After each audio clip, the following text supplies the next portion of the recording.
Normality शुरू करते हैं।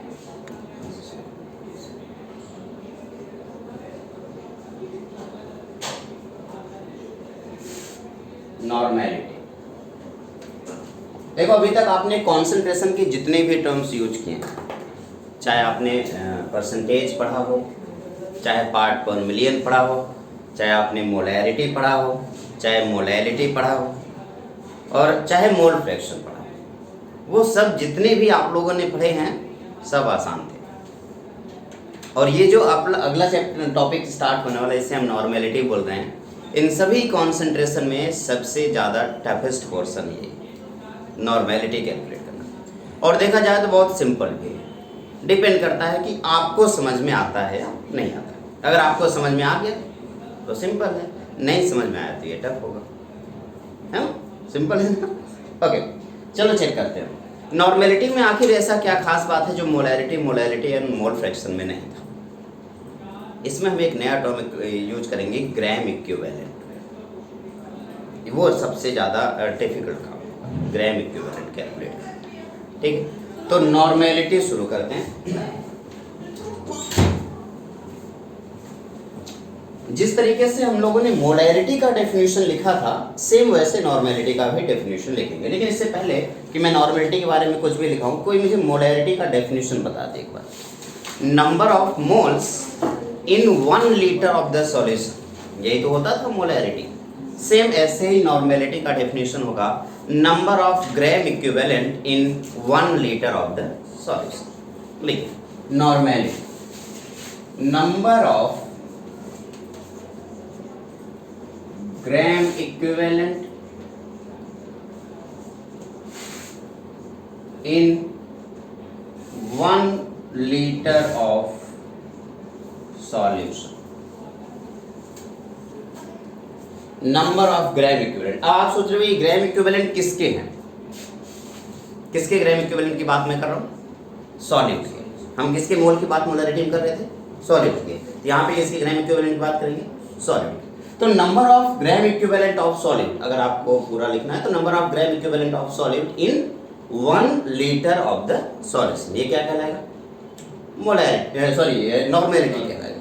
अच्छा, अभी कोई लिखना नहीं है, जब मैं बोलूँ लिखने को तभी आप लिखना, ठीक है। अभी बस आराम से चुपचाप बस ध्यान लगा करके सुनना है। जब मैं बोल रहा हूँगा तो आपको सुनना है, और जब आप लिख रहे होंगे तो मैं भी सुनूंगा, ठीक। हम दोनों लोग एक दूसरे के साथ ऐसे चलेंगे। तो नंबर ऑफ ग्राम इक्विवेलेंट, एक और बात, ये सीबीएसई के सिलेबस में नहीं है, ये सिर्फ और सिर्फ कंपटीशन के पर्पज से पढ़ाया जाता है। नॉर्मेलिटी सीबीएसई में नहीं, यानी कि बोर्ड में तो बिल्कुल नहीं। तो number of gram equivalent in 1 litre of the solution, ये कहलाता है नॉर्मेलिटी। यानी कि अगर आपको नॉर्मेलिटी का फॉर्मूला लिखना हो तो क्या होगा, अगर आपको नॉर्मेलिटी का फॉर्मूला लिखना है, जैसे मोलैरिटी का लिखा था, क्या लिखा था याद करो, मोलैरिटी का फॉर्मूला लिखा था number of moles divided by volume of solution. यहाँ पे क्या लिखोगे, नंबर ऑफ ग्राम इक्विवेलेंट। तो number of gram equivalent divided by volume of solution. अब एक बात बताओ जरा, सॉल्यूशन का जो वॉल्यूम होना चाहिए वो किस में होना चाहिए, लीटर में। लेकिन ज्यादातर क्वेश्चन में आप लोग इसका वॉल्यूम लीटर में यूज नहीं करते हो, किस में यूज करते हो, मिलीलीटर में। और अगर आपने यहाँ पे मिलीलीटर यूज किया तो क्या करना पड़ेगा, 1000 से मल्टीप्लाई करना पड़ेगा। यही तो अभी वही बताने वाला हूँ, परेशान ना। Number of gram equivalent into volume of divide by volume of solution in litre. तो वॉल्यूम को अगर हमने लीटर में लिखने के बजाय मिलीलीटर में यहाँ पे लिखा है तो 1000 से मल्टीप्लाई करना होगा, ठीक है।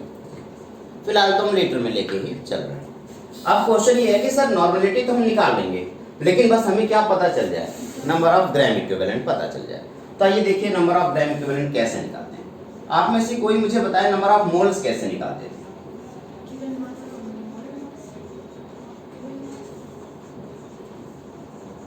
आप क्या करते थे, मोलर मास, आप बोलते थे ना given mass by molar mass, mole निकलता था। तो इक्विवेलेंट कैसे निकलेगा, given mass by equivalent mass, हाँ सिंपल। तो given mass upon equivalent mass. अब क्वेश्चन ये है, अब मुझे बताओ मोलर मास कैसे कैलकुलेट करते हैं। बताओ मोलर मास कैसे कैलकुलेट करते थे? आप क्या करते थे? मोलर मास कैलकुलेट करने के लिए ग्राम मॉलिक्यूलर मास कैलकुलेट करते थे, आप मॉलिक्यूलर मास कैलकुलेट करते थे, उसको ग्राम में कन्वर्ट कर देते थे, मोलर मास हो जाता था। आसान था, ये आसान है। जब आपको इक्विवेलेंट मास कैलकुलेट करना होगा, इक्विवेलेंट मास कैलकुलेट करना होगा, तो आप कहोगे इक्विवेलेंट मास होता है molar mass upon N factor. अब आपके दिमाग में एक क्वेश्चन हो रहा है, हम ये कैलकुलेट तो कर ले, हमें क्या पता चल जाए कि एन फैक्टर क्या होता है? जब तक हमें एन फैक्टर नहीं पता चलेगा तब तक हम इक्विवेलेंट मास कैलकुलेट नहीं कर पाएंगे, और जब तक हम इक्विवेलेंट मास कैलकुलेट नहीं कर पाएंगे तब तक हमें नंबर ऑफ ग्राम इक्विवेलेंट मिलेगा नहीं, और जब तक नंबर ऑफ ग्राम इक्विवेलेंट मिलेगा नहीं तब तक हमें नॉर्मेलिटी। तो हमारा जो टास्क है वो क्या कैलकुलेट करना है? N factor. तो अब क्वेश्चन ये है कि आखिर ये एन फैक्टर होता क्या है? ये एन फैक्टर बहुत टेढ़ी चीज है, और इसको कैलकुलेट करने के लिए एक बात ध्यान रखनी होगी, आप जो भी कैलकुलेशन एन फैक्टर कर रहे हैं वो किसके लिए कर रहे हैं। मान लो मैं एन फैक्टर कैलकुलेट कर रहा हूँ किसी एसिड के लिए, अगर मैं किसी एसिड के लिए एन फैक्टर कैलकुलेट कर रहा हूँ तो उस एसिड का बेसिसिटी उसकी एन फैक्टर होती है। अगर मैं किसी बेस के लिए एन फैक्टर कैलकुलेट कर रहा हूँगा तो उसकी एसिडिटी उसकी एन फैक्टर होगी। किसी एटम के लिए मैं इसका ये कैलकुलेट कर रहा हूँगा तो उसका वैलेंसी, किसी आयन के लिए मैं ये कैलकुलेट कर रहा हूँगा तो उसका चार्ज बन जाएगा। किसी रेडॉक्स रिएक्शन के लिए कैलकुलेट कर रहा हूँगा तो उसमें नंबर ऑफ ट्रांसफर्ड इलेक्ट्रॉन बन जाएंगे। किसी मॉलिक्यूल के लिए कैलकुलेट कर रहा हूँगा तो मॉलिक्यूल के लिए आपको एटॉमिसिटी पढ़ाया गया था, याद है? एटॉमिसिटी का मतलब किसी मॉलिक्यूल के अंदर कितने एटम यूज होते हैं। जैसे कि O2 के लिए हमें कैलकुलेट करना है तो O2 के लिए कितने, उसकी एटॉमिसिटी कितनी है? 2। O2 2 है ना, Cl2 2 है, ठीक है। तो अभी मॉलिक्यूल के लिए कैलकुलेट करना है तो वैलेंसी, इसके लिए अगर आपको कैलकुलेट करना किसी मॉलिक्यूल के लिए तो इसकी वैलेंसी देख लो पहले क्या है, मल्टीप्लाइड बाय इसकी एटॉमिसिटी कितनी। अब आपके दिमाग में एक सवाल आएगा, अरे यार ये कुछ ज़्यादा ही टफ कॉम्प्लिकेटेड नहीं होगा, हमें क्या पहले कैलकुलेट करना चाहिए? N factor. एक बार एन फैक्टर निकल जाएगा तो एसिड का बेस एन फैक्टर निकल जाएगा तो हम क्या निकाल लेंगे? Equivalent mass. अगर इक्विवेलेंट मास निकल गया तो क्या निकालेंगे? Number of gram equivalent. और नंबर ऑफ ग्राम इक्विवेलेंट निकल गया तो क्या निकालेंगे? नॉर्मेलिटी। हमारा मेन टास्क क्या है? एन फैक्टर को कैलकुलेट करना। अब क्वेश्चन ये है कि एन फैक्टर तो हर एक चीज के लिए अलग अलग है। जैसे एसिड के लिए बेसिसिटी, तो हमें पूरा सब कुछ पढ़ना पड़ेगा पहले बेसिसिटी क्या होता है। जब तक हम बेसिसिटी नहीं जानेंगे तब तक हम एन फैक्टर कैलकुलेट नहीं कर पाएंगे। तो आइए समझने की कोशिश करते हैं कि बेसिसिटी क्या होती है। तो बेसिसिटी ऑफ एसिड, बेसिसिटी किसकी होती है? एसिड की। तरफ क्वेश्चन है कि अगर एसिड वर्ड यूज कर रहे हैं तो हम बेसिसिटी क्यों बोल रहे हैं? एसिड के लिए बेसिसिटी क्यों बोल रहे हैं? देखो हर एक चीज को न्यूट्रल करने के लिए, एसिड को न्यूट्रल करने के लिए क्या जरूरत पड़ती है? बेस की। तो इसलिए एक मोल एसिड का न्यूट्रल करने के लिए हम बेस का कितना मोल यूज कर रहे हैं वही उसकी बेसिसिटी है। अब इसको सिंपल शब्दों में समझना है तो एक H+ को न्यूट्रल करने के लिए कितने OH- की जरूरत पड़ेगी? एक OH- की जरूरत पड़ेगी। तो एक सिंगल H+ को न्यूट्रल करने के लिए एक सिंगल OH- की जरूरत पड़ेगी। तो OH- बेस होता है, तो H+ क्या होता है? एसिड। तो एसिड को न्यूट्रल करने के लिए OH- की जरूरत पड़ रही है, बेस की जरूरत पड़ रही है। तो वही कितने, एक H+ को न्यूट्रल करने के लिए कितने OH- की जरूरत पड़ रही है, ये उसकी बेसिसिटी होती है। आओ समझते हैं। या आप सिंपल शब्दों में कह सकते हैं किसी भी एसिड की बेसिसिटी उसके अंदर प्रेजेंट नंबर ऑफ H+ की वैल्यू के बराबर होगी, क्योंकि जितना H+ होगा उतने OH- चाहिए होंगे और वही उतनी उसकी बेसिसिटी होगी। सिंपल है, कोई दिक्कत है? ओके, चेक करते हैं एक बार। मैं कहूँगा बेसिसिटी ऑफ एसिड क्या होता है, आप कहेंगे नंबर ऑफ H+, क्या बोलेंगे? Number of H+ ions present in acid। किसी भी एसिड के अंदर जितने भी H+ के आयंस प्रेजेंट होते हैं उसी को हम क्या बोलेंगे बेटा? बेसिसिटी बोलेंगे। ये तो होगा। और चेक कर लेते हैं। अब इसको समझने के लिए मैं एक दो क्वेश्चन की बात करूंगा। जैसे मैं आपसे पूछूं कि HCl है उस HCl को पहले तोड़ दो, तो आप जब उससे तोड़ेंगे H plus plus here minus आएगा। बताओ कितने H प्लस हैं? एक सिंगल H प्लस है ना, इसकी बेसिसिटी कितनी है बेटा? इसकी बेसिसिटी कितनी होगी? 1। क्यों? क्योंकि एक सिंगल H प्लस है। लेकिन अगर मैं H2SO4 को तोड़ूंगा तो बताना जरा, H2SO4 को तोड़ने पे क्या मिलेगा? आप कहेंगे 2H plus plus SO4 minus 2, यही ना? अब बताओ कितने H प्लस यहाँ पे है? 2H प्लस है, तो 2H प्लस की वजह से क्या हो जाएगा? ये इसकी बेसिसिटी कितनी हो जाएगी? 2। अच्छा, अगर मैं कहूँ H3PO3, एक्चुअली H3PO4 ले लेता हूँ, H3PO4, तो H3PO4 जब टूटेगा तो क्या होगा? 3H plus plus PO4 minus 3। तो आप जल्दी से बताओ इसकी बेसिसिटी कितनी हो जाएगी? इसकी बेसिसिटी हो जाएगी 3। कोई दिक्कत? ओके, अब एक और क्वेश्चन, लेकिन यहीं पे एक क्वेश्चन क्लास 10th वाली याद आ गई मुझे, मैं वही भी करा देता हूँ। क्लास 10th में एक क्वेश्चन पूछा गया था, H3PO3 की बेसिसिटी कितनी होती है? तो H3PO3 जब टूटता है तो बेटा 2H plus plus HPO3 minus 2 में टूटता है। तो अगर ये ऐसे टूट रहा है तो इसका बताओ कितना होगा? इसकी बेसिसिटी कितनी होगी? 2। तो इसी वजह से इस एसिड का नाम इसकी बेसिसिटी के हिसाब से रखा जाएगा, जिसे हम मोनो बेसिक एसिड बोलेंगे। मोनो का मतलब हुआ ये एसिड कौन सा हुआ? एसिड कौन सा हुआ? Mono basic acid. इसका नाम बताओ। 2 का मतलब डाई, तो इसका नाम क्या हो जाएगा? डाई बेसिक एसिड, यही ना? अच्छा, इसका नाम बता दो, तुरंत बता दो। Try basic acid. क्या हो गया? Try basic acid.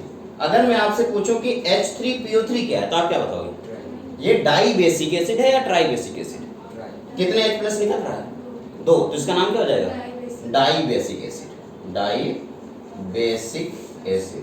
अब हो सकता है कि आपके दिमाग में एक सवाल आए कि हमें कैसे पता चलेगा कि अगर 3H है तो 2 ही निकलेगा?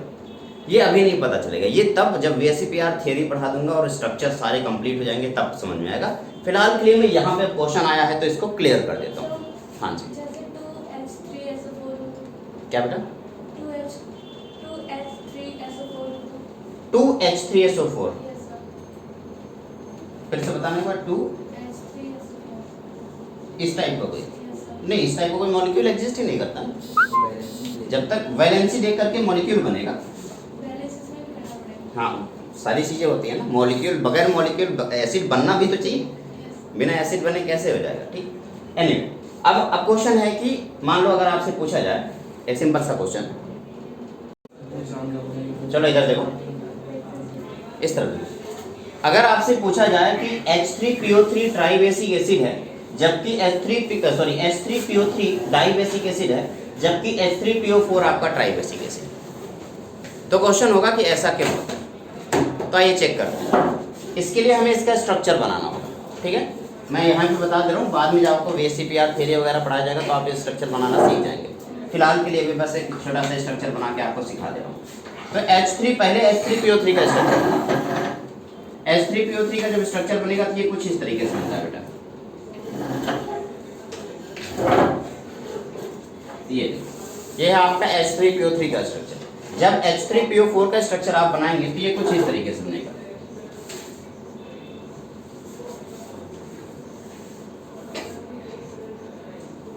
ठीक है, 3 एटम हमारे पास हैं, कौन कौन सा? फ्लोरीन, ऑक्सीजन और नाइट्रोजन। इन तीनों एटम के साथ जुड़ा हुआ हाइड्रोजन एसिडिक हाइड्रोजन कहलाता है। अगर इन तीनों में से किसी के साथ भी हाइड्रोजन जुड़ा हुआ है, ये हाइड्रोजन कैसा होगा? एसिडिक हाइड्रोजन होगा। और इस एसिडिक हाइड्रोजन का मतलब ये हाइड्रोजन आराम से निकल सकता है, एसिड बना सकता है। इसके अलावा अगर हाइड्रोजन किसी के साथ जुड़ा हुआ है तो समझ लो कि वो नॉर्मली एसिडिक हाइड्रोजन नहीं होता, अगर बड़े से कंपाउंड में जुड़ा हुआ है। ठीक है ना? अब यहाँ पे बताओ कि ये वाला हाइड्रोजन किसके साथ जुड़ा हुआ है? पी के साथ, तो क्या ये एसिडिक हाइड्रोजन हुआ? नहीं, तो ये इस कंपाउंड को छोड़ के कहीं नहीं जाएगा। लेकिन ये वाला हाइड्रोजन और ये वाला हाइड्रोजन कैसे हैं? Acidic hydrogen. तो जब भी इस कंपाउंड को वाटर में डालोगे तो ऑक्सीजन वाले हाइड्रोजन इसको छोड़ के निकल जाएंगे, तो इसकी वजह से एसिड तैयार होता है। कोई दिक्कत है? तो जरा बताओ कितने H+ इससे आराम से निकल सकते हैं? 2। तो इसलिए H3PO3 से सिर्फ 2 H+ निकल रहे हैं। एक H+ किसके साथ? एक H किसके साथ है? फॉस्फोरस के साथ। ओके, जबकि यहाँ पे अगर बात करो तो तीनों ऑक्सीजन के साथ हैं, तीनों हाइड्रोजन ऑक्सीजन के साथ है, क्या तीनों हाइड्रोजन आराम से निकल पाएंगे? और तीनों हाइड्रोजन आराम से निकल पाएंगे तो H3PO4 में 3 हाइड्रोजन आराम से निकल जाते हैं, इसलिए वो ट्राई बेसिक कहलाता है। तो अब मेरे ख्याल से आपको समझ में आ गया कि H3PO3 क्यों डाई बेसिक है और H3PO4 ट्राई बेसिक क्यों। क्या ये आराम से समझ में आ गया ना? कोई दिक्कत तो नहीं, कोई परेशानी तो नहीं किसी को? किस चीज़ को एक्सप्लेन करने की क्या जरूरत है? देखो, number of acidic hydrogen present in the compound in the molecule, आप लिखेंगे H3PO3 में कितने एसिडिक हाइड्रोजन प्रेजेंट है? 2। Only 2 acidic hydrogen is present in this compound, that's why this is a dibasic acid. And in H3PO4 there are 3 acidic hydrogen is present, that's why this is called tribasic acid. Simple. क्या clear है? Okay, आगे बढ़ेंगे, पहले इसको note करेंगे। अभी हमें क्या पता चल गया बताओ जरा? किसी भी एसिड का बेसिसिटी आराम से पता चल गया। अब फिर हमें क्या पता करना है? बेस की एसिडिटी। लेकिन इससे पहले कि मैं बेस की एसिडिटी बताऊं, आपको ये पूरा कंपाउंड एक बार नोट करना होगा, जल्दी से नोट करना।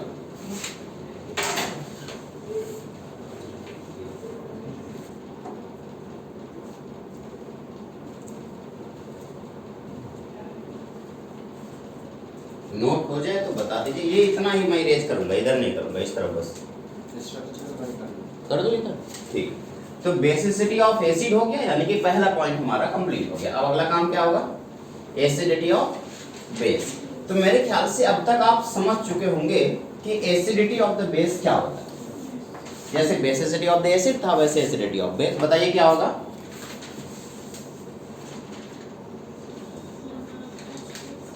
बताओ बेटा क्या होगा एसिडिटी ऑफ बेस?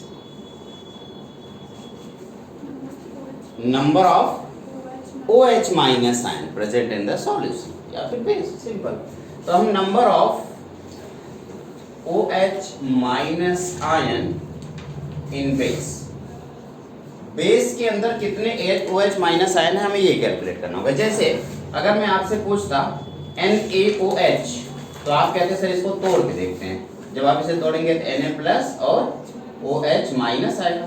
तो जरा मुझे इसकी एसिडिटी बता दीजिए कितनी होगी? इसकी एसिडिटी कितनी होगी बेटा? इसका क्या होगा? एक ही अकेला बेस है ना, तो इसकी एसिडिटी कितनी हो जाएगी? 1। इसका नाम क्या हो जाएगा? Mono acidic base. पिछला क्या था? मोनो बेसिक एसिड था, अभी क्या हो जाएगा? Mono acidic base. Mono acidic base, ये इसका नाम है। तो मोनो एसिडिक बेस हो गया। अच्छा, अगला बताइए, अगर मैं आपसे पूछता CaOH का होल ट्वाइस, जब इसको मैं तोड़ूंगा तो क्या आ जाएगा? Ca+2 प्लस 2OH माइनस, क्या यही आएगा? यह सुनो। अच्छा, इसकी बेसिसिटी कितनी होगी? 2। इसको हम क्या नाम दें? इसकी एसिडिटी, सॉरी एसिडिटी 2 है, तो इसका नाम क्या होगा? Diacidic base. इसका नाम हो जाएगा डाई एसिडिक बेस। तो अगर आपसे कोई पूछे कि CaOH का होल ट्वाइस क्या है, तो आप बोल सकते हैं कि वो डाई एसिडिक बेस है। अच्छा, अगर मैं आपसे पूछूं AlOH का होल थ्राइस, तो ये भी टूटेगा। किसमें टूटेगा? आप कहेंगे Al+2 plus 3OH minus. Actually Al+2 नहीं होता है, यहाँ वाला इसका चार्ज हो जाता है, ये क्या हो जाता है? +3। तो Al+3 प्लस 3OH माइनस, ये क्या बनेगा बेटा? जल्दी बताओ। ट्राई, इसमें 3 एसिडिटी हो गई, तो ये हो गया ट्राई एसिडिक बेस। तो इस तरीके से हम लोगों ने बेस समझ लिया है ना। तो अभी ये भी पता चल गया कि एसिडिटी क्या होती है बेस की। अगला काम क्या होगा? किसी भी एटम के बारे में बात करो, यानी कि N फैक्टर फॉर एटम्स। अब एटम के लिए क्या देखेंगे?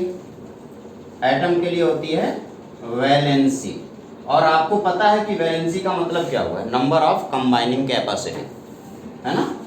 नंबर ऑफ, या फिर मैं ऐसे लिख दूं, सिंपल लिख दूं, कंबाइनिंग कैपेसिटी। कंबाइनिंग कैपेसिटी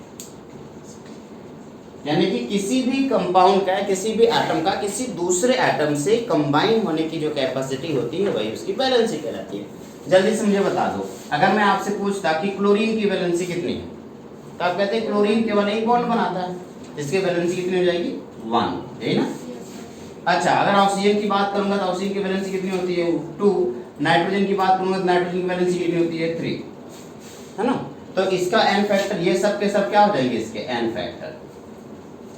तो अगर हम क्लोरीन का n फैक्टर पूछे तो क्या बोलोगे 1, ऑक्सीजन का n फैक्टर होगा तो 2, नाइट्रोजन का n फैक्टर होगा तो 3। लेकिन यहीं पे अगर हम ऐसे पूछ लें कि Cl2 का n फैक्टर बताओ तो आप क्या बोलोगे आप?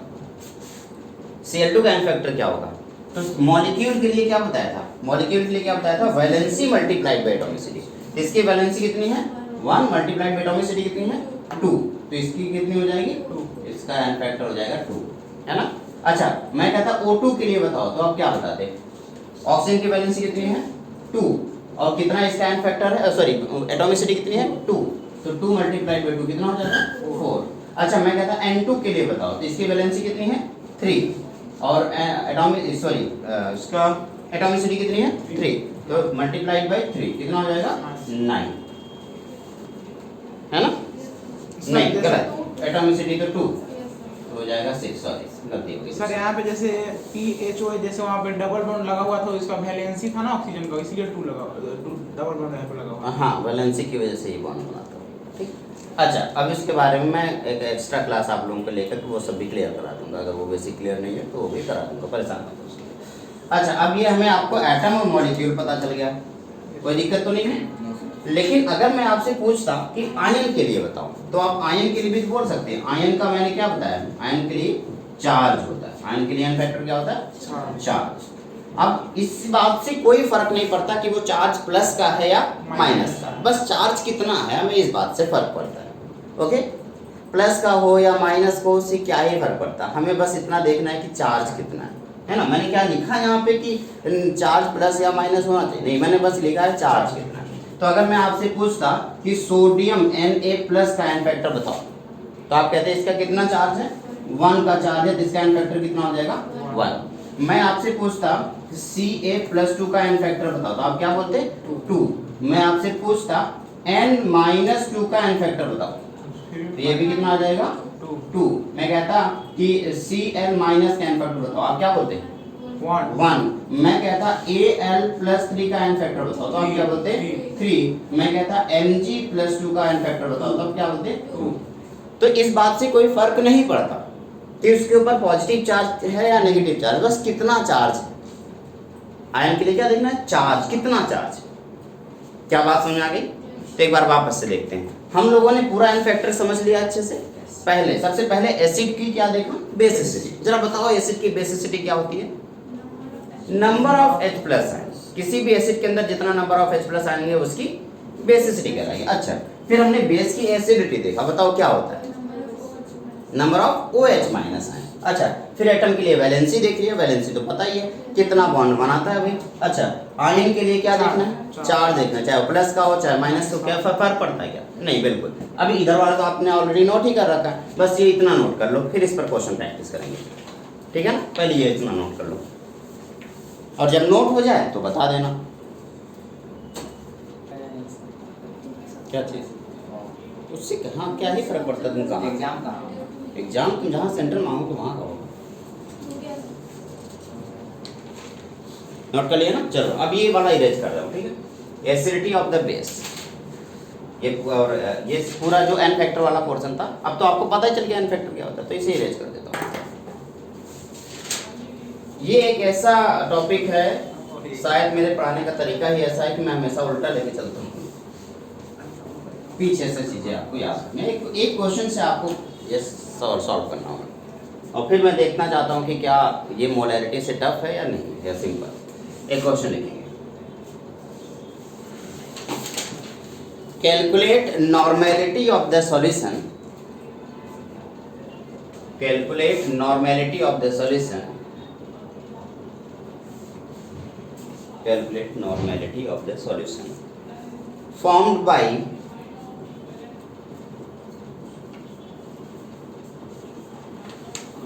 196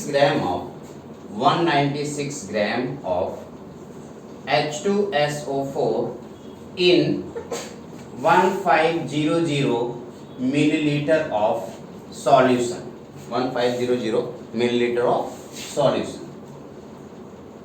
अब जरा मुझे बताओ फॉर्मूला क्या कहता है नॉर्मेलिटी का, कि number of gram equivalent divided by volume of solution. तो हमें वॉल्यूम ऑफ सॉल्यूशन पता है क्या, यस सर। कितना है 1500 मिलीलीटर। हमें बस क्या चाहिए, नंबर ऑफ ग्राम इक्विवेलेंट। अच्छा, नंबर ऑफ ग्राम इक्विवेलेंट के लिए क्या चाहिए, इक्विवेलेंट मास। इक्विवेलेंट मास के लिए गिवन मास तो गिवन है 196, इक्विवेलेंट मास और मिल जाए कम बन जाएगा। अच्छा, इक्विवेलेंट मास के लिए हमें क्या चाहिए, मोलर मास। हमें पता है H2SO4 का मोलर मास कितना होता है, अगर हमें एन फैक्टर मिल जाए तो कम बन जाएगा। सबसे पहला टास्क हमारा क्या होता था, एन फैक्टर कैलकुलेट करना। तो जल्दी से बताओ एन फैक्टर क्या होगा H2SO4 का, बताओ। H2SO4 एसिड है ना, तो H2SO4 जब टूटेगा तो किसमें टूटेगा, 2H प्लस SO4 माइनस 2। तो एन फैक्टर कितना है इसका, एन फैक्टर हो गया आपका 2। कितने हाइड्रोजन है, 2 हाइड्रोजन। तो एन फैक्टर कितना हो गया, 2। ठीक है, एन फैक्टर पता चल गया। अगला काम क्या हो गया, इक्विवेलेंट मास निकाल लेते हैं। तो जल्दी से मुझे इक्विवेलेंट मास निकाल के बता दे। इक्विवेलेंट मास क्या होता है, molar mass by N factor. Molar mass by N factor. अच्छा, अभी कोई लिखेगा नहीं। मोलर मास जल्दी से बता दो कितना होता है, 98। तो आपने कहा sir 98 divided by N factor कितना हो गया, 2। आंसर कितना हो गया, 49। क्या 49 हो गया, इक्विवेलेंट मास हमें पता चल गया। अच्छा, इक्विवेलेंट मास हमें पता चल गया तो ये वैल्यू पुट करके क्या निकालेंगे, नंबर ऑफ ग्राम इक्विवेलेंट। तो जल्दी से मुझे नंबर ऑफ ग्राम इक्विवेलेंट बता दो कितना होगा। तो नंबर ऑफ ग्राम इक्विवेलेंट होगा given mass by equivalent mass. तो गिवन मास कितना गिवन है, 196। इक्विवेलेंट मास कितना है, 49। जरा बताओ कितना आ गया,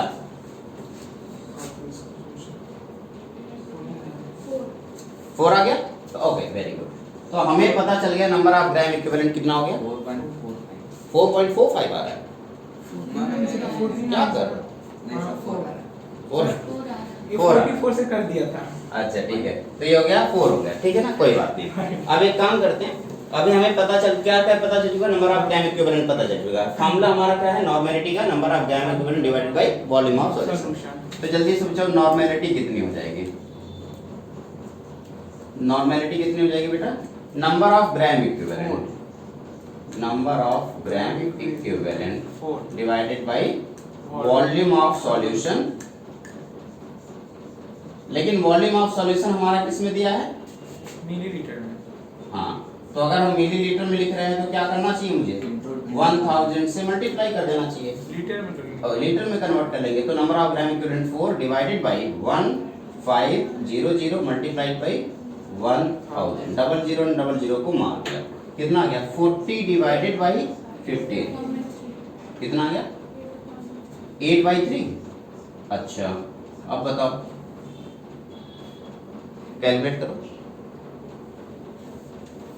8/3 की वैल्यू कैलकुलेट करके जल्दी से बता दो कितना, 2.66। 2.66।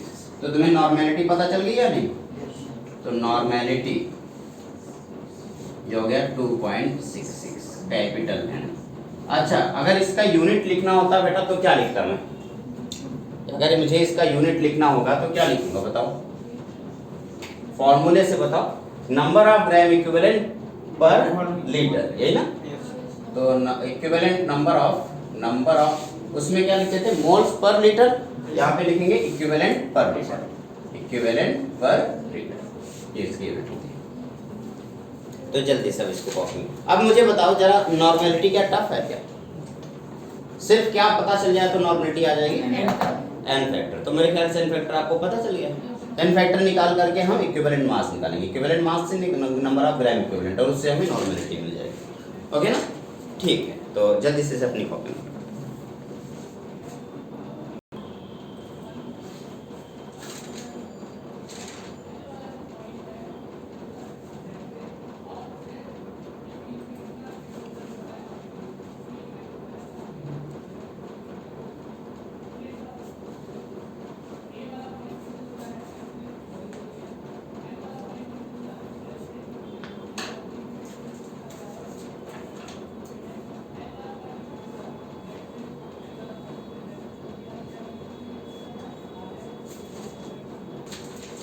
अगर बेटा सेम क्वेश्चन में मैं आपसे पूछ लेता मोलैरिटी निकालने का, सेम क्वेश्चन है, कोई बदलाव नहीं, तो आप मुझे कोई मुझे मोलैरिटी निकाल के बता सकता है इस क्वेश्चन में?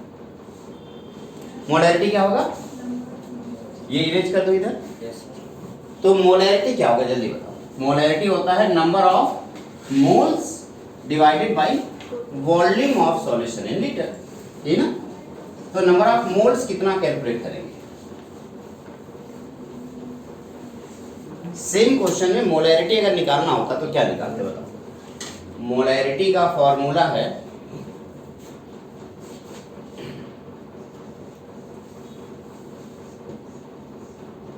Number of moles divided by volume of solution. मैं कह रहा हूं अगर वॉल्यूम सॉल्यूशन मिलीलीटर में है तो क्या करते थे? 1000 से मल्टीप्लाई कर देते थे, ठीक है। तो जल्दी से मुझे नंबर ऑफ मोल्स बताओ कितने। नंबर ऑफ मोल्स कैसे निकालते थे? Given mass upon molar mass, यही तो होता था। चलो जल्दी मुझे बता दो गिवन मास कितना गिवन था? 196। मोलर मास कितना होता है? 98। आंसर कितना आ गया? 2 मोल्स। तो बताओ मुझे मोलैरिटी कितनी आई? मोलैरिटी कितनी आई? Number of moles 2 divided by volume of solution कितना है? 1500 मल्टीप्लाइड बाय 1000। डबल जीरो ने डबल जीरो को मार दिया, कितना आ गया? 20/15। तो 20/15 की वैल्यू कितनी आ जाएगी? 10/5। आंसर 1.33। एक काम करो जल्दी से मुझे बताओ मोलैरिटी 10/3 सॉरी। अच्छा मोलैरिटी की वैल्यू आई है 1.33 और नॉर्मेलिटी की वैल्यू कितनी आई है? 2.66। नॉर्मेलिटी की वैल्यू आई है 2.66। एन फैक्टर कितना है? 2 है। तो क्या इन तीनों में रिलेशन कुछ दिख रहा है? साफ साफ दिख रहा है। क्या करूं? अगर मैं एन फैक्टर को मोलैरिटी से मल्टीप्लाई कर दूं तो क्या आ जाएगा? नॉर्मेलिटी। तो बार बार नॉर्मेलिटी निकालने की जरूरत है क्या? बस हमें क्या मिल जाए? मोलैरिटी मिल जाए और एन फैक्टर पता हो जाए तो आंसर आ जाएगा। कैसे? नॉर्मेलिटी इक्वल्स टू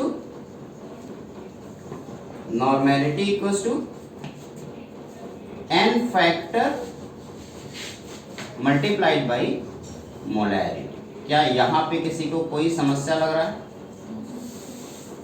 तो जब भी कभी हमें मोलैरिटी निकालना हो या नॉर्मेलिटी निकालना हो तो हमारे पास 2 ऑप्शन, एक तो ये बड़ा सा तरीका, और अगर मान लो आपको वो नहीं आता, आपको मोलैरिटी निकालना तो आता है, तो आप मोलैरिटी को किससे मल्टीप्लाई कर दो? एन फैक्टर से। क्या मिल जाएगा? Normality.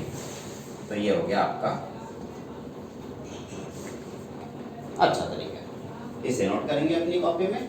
This is called relation between molarity and normality. ये है मोलैरिटी और नॉर्मेलिटी का रिलेशन। हो सकता है कभी कभी ऑब्जेक्टिव क्वेश्चन में पूछ ले what is the relation between molarity and normality.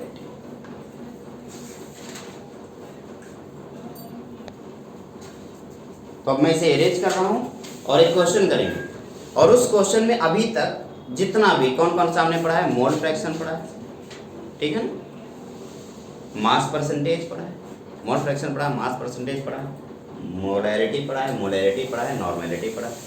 इन सब के बारे में डिस्कस करें, एक ही सिंगल क्वेश्चन और उसमें सब सॉल्व करना है, ठीक है। लिखिए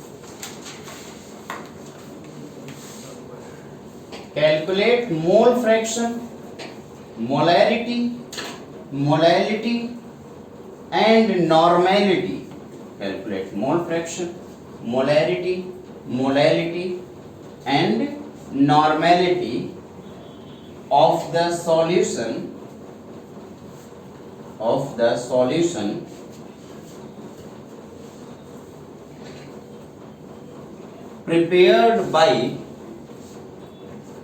solution prepared by mixing of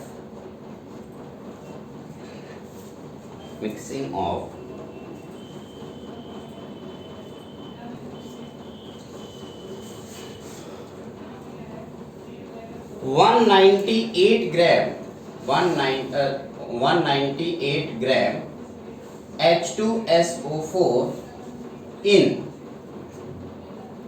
198 gram H2SO4 in 2000 milliliter of water. 2000 milliliter of water. If density of H2SO4 is, if the density of H2SO4 is 1.25 gram per centimeter cube. Density of H2SO4 is 1.25 gram per centimeter cube. And density of water is 1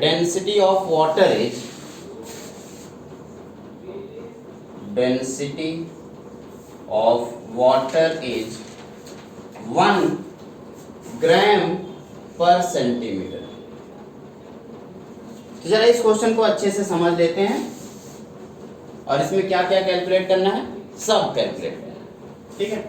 तो पहले इसमें क्या क्या calculate करना है, mole fraction calculate करना है, यही ना, मोल फ्रैक्शन कैलकुलेट करना है, ठीक है। मोलैरिटी कैलकुलेट करना है,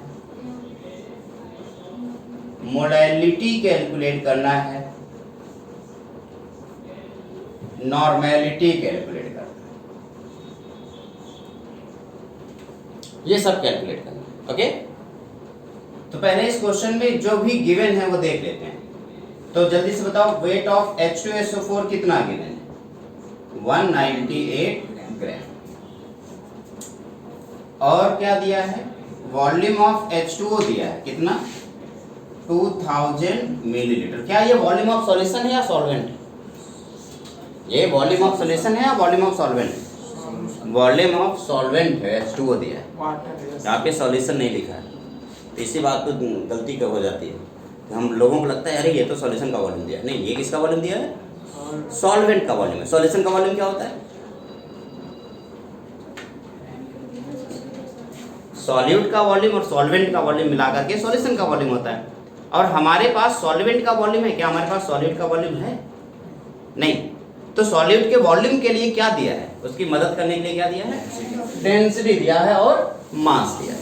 तो उसकी मदद से हमें सॉल्यूट का वॉल्यूम कैलकुलेट करना है, दोनों को ऐड कर देंगे, सॉल्यूशन का वॉल्यूम आ जाएगा, फिर जाकर के कहीं मोलैरिटी आएगी, ठीक है। एक एक करके लिखेंगे।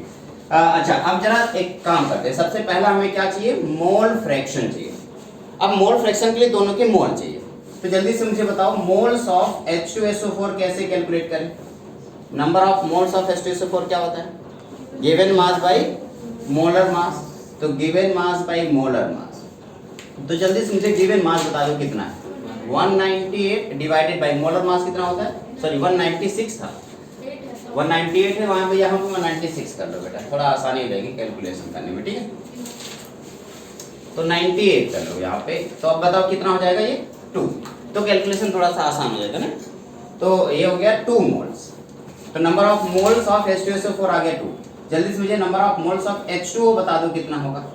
अब क्वेश्चन ये होगा कि सर H2O का तो मास गिवन ही नहीं, क्या मास गिवन है, नहीं, क्या दिया है, वॉल्यूम दिया है। तो आपको पता है कि डेंसिटी कितनी है, 1 ग्राम पर सेंटीमीटर। जिसकी डेंसिटी 1 होती है उसका मास और वॉल्यूम दोनों बराबर होता है, ये सुनो, ठीक है। तो इसका मतलब वाटर के केस में हमें मास पता है, तो given mass divided by molar mass. तो गिवन मास कितना है, गिवन मास होता है density multiplied by volume divided by molar मास, है ना। तो डेंसिटी कितनी है 1, वॉल्यूम कितना है 2000 डिवाइडेड मोलर मास कितना है 18। तो बताओ 2000 डिवाइडेड बाई 18, जरा कैलकुलेट करो, मुझे बताओ इसके मोल कितने आएंगे, कैलकुलेट करो। 2000 डिवाइडेड बाई 18 की वैल्यू कितनी आ रही है, कितना है बेटा, 111.11 है ना। तो ये हो गया आपका H2O का number of moles, okay good. अच्छा, टोटल नंबर ऑफ मोल्स बताइए। अब हमें मोल फ्रैक्शन चाहिए, हमें पहला टास्क हमारा क्या होना चाहिए, मोल फ्रैक्शन निकालना, ये तो होता था। तो जल्दी से मुझे बताइए मोल फ्रैक्शन कैसे कैलकुलेट करेंगे। तो मोल फ्रैक्शन को किससे रिप्रेजेंट करते हैं? x से। x ऑफ H2SO4 क्या होता है? Moles of H2SO4 divide by total mole, ये तो होता है मोल फ्रैक्शन। तो moles of H2SO4 divided by total moles. Total moles का मतलब क्या हुआ? Moles of H2SO4 plus moles of H2। Yes सुनो, अच्छा मोल्स ऑफ H2SO4 कितना है? 2 डिवाइडेड बाय, इन दोनों को ऐड करेंगे तो कितना हो जाएगा? 111 प्लस 2 113, यही ना भाई? 2 प्लस 111.18, ये जो कितना आ जाएगा? तो कैलकुलेट करो, 2 डिवाइडेड बाई 113.11, यस ठीक। सर 112 लिखिए। 112 लिखा हूँ? यस। अच्छा, कुछ किसी के ख्वाबों में खोया होना लगता मैं आज, तभी गलती हो रही है इतनी सारी। ठीक है, 2 डिवाइड बाई कितना है? 0.01 आगे बस, 0.0176 तो 017 आ रहा है ना? 7 ठीक है, तो 0.017, ठीक, क्या गया? 0.017 मान लो। H2SO4 का मोल फ्रैक्शन कितना आ गया? 0.017। तो बचा हुआ जितना है वो किसका होगा? वाटर का। तो मोल फ्रैक्शन ऑफ H2O का कितना होगा बेटा? आपको पता है mole fraction of H2SO4 plus mole fraction of H2O की वैल्यू कितनी होती है? 1। ये तो बाइनरी सॉल्यूशन के लिए पढ़ाया था मोल फ्रैक्शन में। तो अगर ये वैल्यू है तो मोल फ्रैक्शन ऑफ H2O क्या हो जाएगा? 1 minus mole fraction of H2SO4।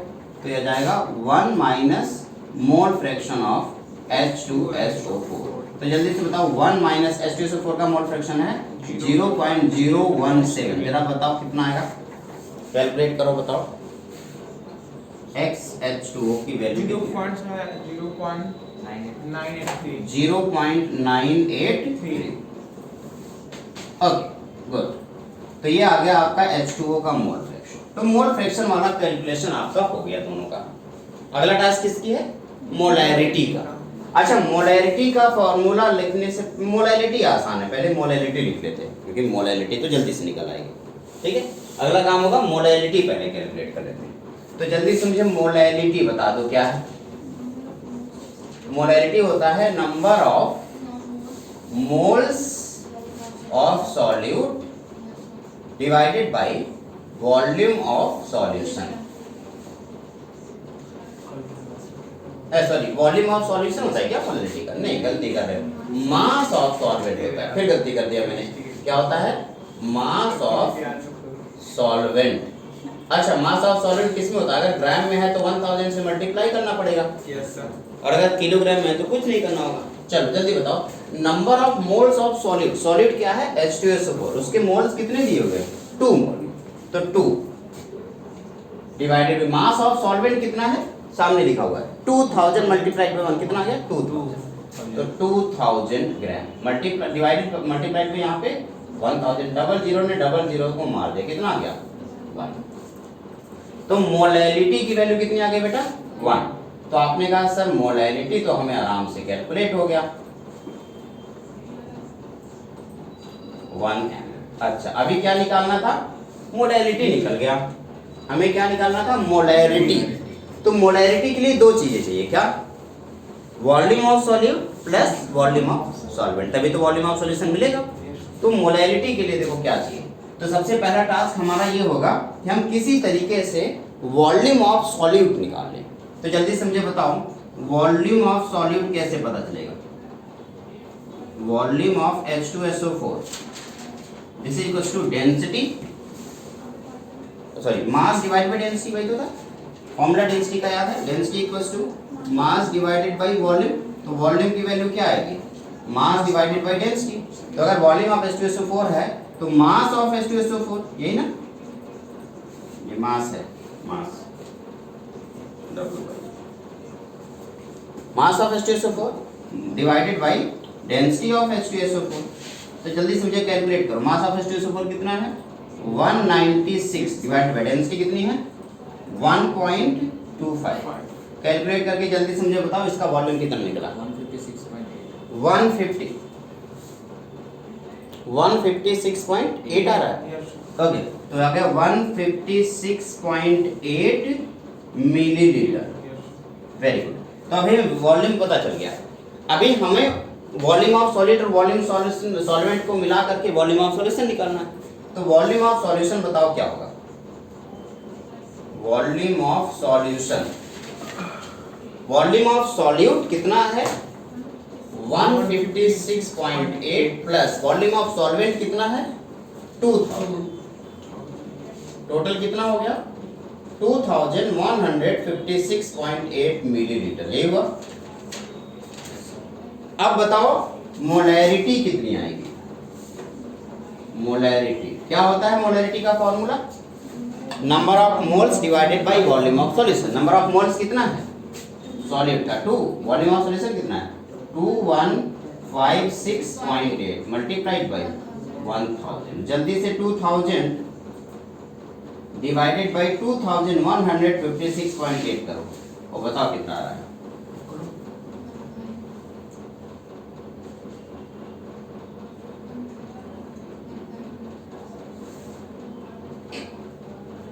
कितना आ रहा है? 0.927। 0.927। तो ये हो गया आपका मोलैरिटी। तो मोलैरिटी पता चल गया 0.927। अच्छा, अभी मोलैरिटी पता है, हमें क्या निकालना था? नॉर्मेलिटी। कोई फॉर्मूला याद है नॉर्मेलिटी का? क्या? Molarity into N factor. तो जल्दी से मुझे नॉर्मेलिटी बता दो। Molarity into N factor. तो मेरे ख्याल से एन फैक्टर आपको पहले से पता है। कितना होता है? 2। इसके पहले वाले सवाल में सॉल्व किया था। एन फैक्टर कितना है? 2। मोलैरिटी कितना निकला? 0.927 मल्टीप्लाइड बाय 2। बताओ आंसर कितना है?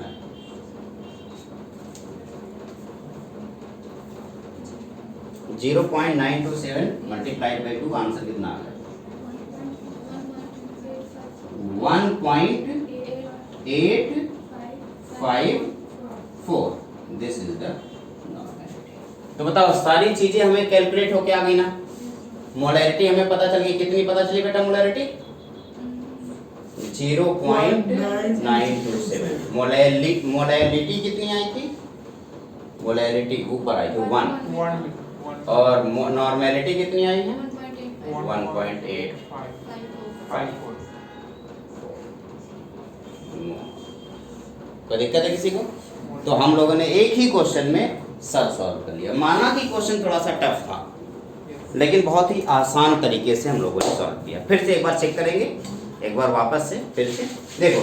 हमारे पास दिया हुआ है 196 ग्राम H2SO4 2000 मिलीलीटर वाटर में एक सॉल्यूशन तैयार किया गया, जिसमें 196 ग्राम H2SO4 2000 मिलीलीटर वाटर में है।